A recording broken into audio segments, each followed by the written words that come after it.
Brian, we're rolling. Oh, my bad. Oh, yeah, sorry. Hey, Pastor Brian here with a Tuesday teaching tip. Today we're actually going to talk about apps and resources available on our phones. I know for many we're trying to get away from that because it's a distraction, but let's talk about how we can actually use it redemptively for good as a devotional or teaching tool. Yes, we do. We live such busy lives, and sometimes, our phones are always on us, and it's an available resource. And here are two of my favorites. The first one I'm going to talk about is called the Parent Cue. It is put out by Andy Stanley's church, North Point Church in Atlanta, Georgia. And it's based on the principle that you have, from birth to 18 years of age, you have 936 weeks in which to influence your child, and you don't want to miss a single moment. So as a way of helping you in our busy schedules, this is an app that you can actually use at a stoplight. If you're on your way to soccer practice, so many opportunities to live out Deuteronomy 6, 5, and 6 talk about God when you're walking along the path, when you're laying down, when you're rising up. So there's many opportunities where you can use this app. So I've entered my grandchildren in here, and I'm going to just share an example for you of my 4-year-old granddaughter. So it starts out, I've entered her name and her birth date. It tells me how many weeks I have left to be an influence in her life before she leaves home. It gives you something to think about. So she's 4 years old. It said, think about this. Who's got it? God's got it. Do this. Sing the following words to the tune of If You're Happy and You Know It. And so there's words to a song.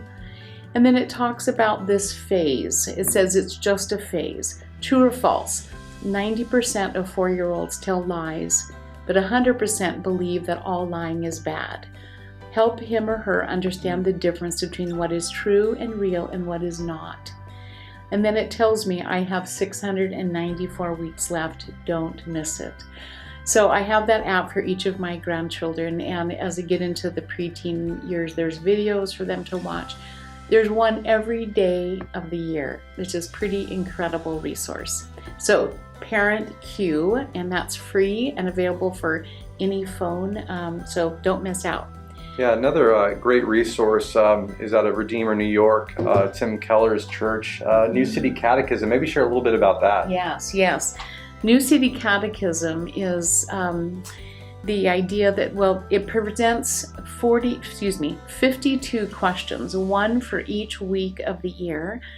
That is one question that can be explored each week with your family, like at a family dinner. It presents a question, the answer, a biblical resource, a prayer, and then a commentary, what a commentator states about that question or passage. So this is a wonderful way to go through as your family the 52 basic beliefs that every Christian should understand. Yeah, and the reality, what we're finding anymore with those that are basically surveying, the church or Christian culture, is that not only are we becoming less and less biblical literate as far as understanding the Bible or reading the Bible, but also just basic doctrine and theology about understanding God. And so our views on God changes how we perceive ourselves. What we believe, and believe always affects behavior. So if we really want to see life change in and through our kids, that we really need to focus on belief. And that catechism or that theology is imperative as a parent. And here's the beautiful thing is, as you are teaching your kid, you yourself are learning and growing. So that's the thing I love as a pastor, that as I teach, I'm also learning. So this can also help you in your own spiritual formation. Yes. These are some great tips. Thanks, Bev. Yes, and it gives you something simple to talk about at dinner time. So it's great. Yeah, so now that you heard about that and have these resources, go check them out and actually use your phone for something other than Facebook and Twitter. Redeem it for good. That's right. Yes. Thank you. Thanks, Brian. Thank you.